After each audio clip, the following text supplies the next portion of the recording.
Hey everybody, it's Ryan. I'm standing out here at the pole shed at my place, and Dad is headed out with the 4020 and the steer stuffer. We just got him hooked up. Now you may notice that the calves in the pole shed still have feed in the bunk. So we finally got them up to full feed, and we are going to bring the steer stuffer out, and it kind of makes it a little bit easier on us because now that they have full access to feed, it contributes to a faster rate of gain. But this way it's a lot easier for us than to grind buckets of corn every single day. And this way there's just, all we got to do is hook the 4020 up to the feed mill and bring out the feed mill and fill up the steer stuffer whenever they need grain. So Dad's going to pull in, we're going to drop off the steer stuffer, and I'm going to check inside it to see how much feed is actually in it and see whether or not we got to hook up the feed mill today and fill it.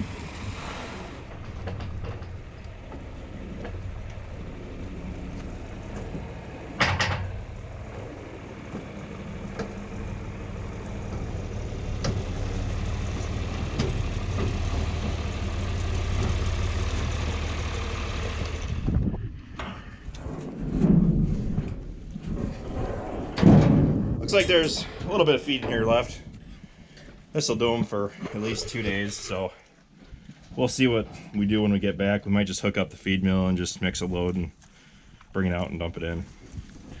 So he just backed it in here and we unhooked it. Now when we bring the skid loader out, we'll be able to actually hook up to it and move it to where we want it so that it's easier to access.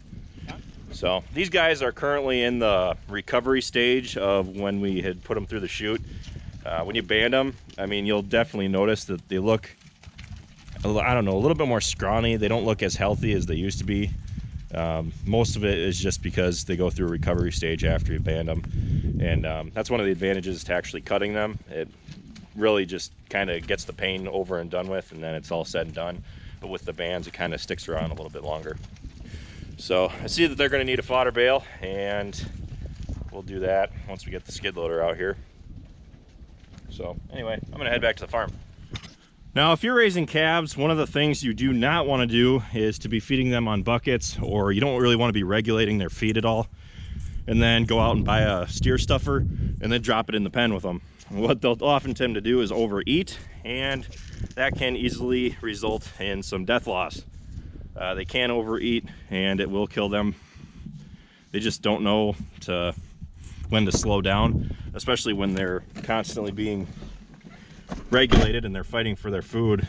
They don't really know enough to stop. We got the feed mill on the 4020. Travis is gonna back it over here. Luckily, a while back we put in this auger in the feed room, so all we had to do is just kind of hook it up and jimmy rig it just so it would work. What we did for a while was we'd fill the buckets in here, and then we'd hand them out there to another person, and then they dump it into the feed mill. And let me tell you, after 100 so buckets, it gets kind of old. So we went and put that in, and now it's hardly any effort at all. It's really nice just having that auger in here. That way, if we need to move corn somewhere else, we can just back the feed mill in, and away we go.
Now we've got the steer stuffer full, and we really don't have to worry about the calves that much, except for feeding them hay every once in a while and checking to make sure that they've got plenty of corn.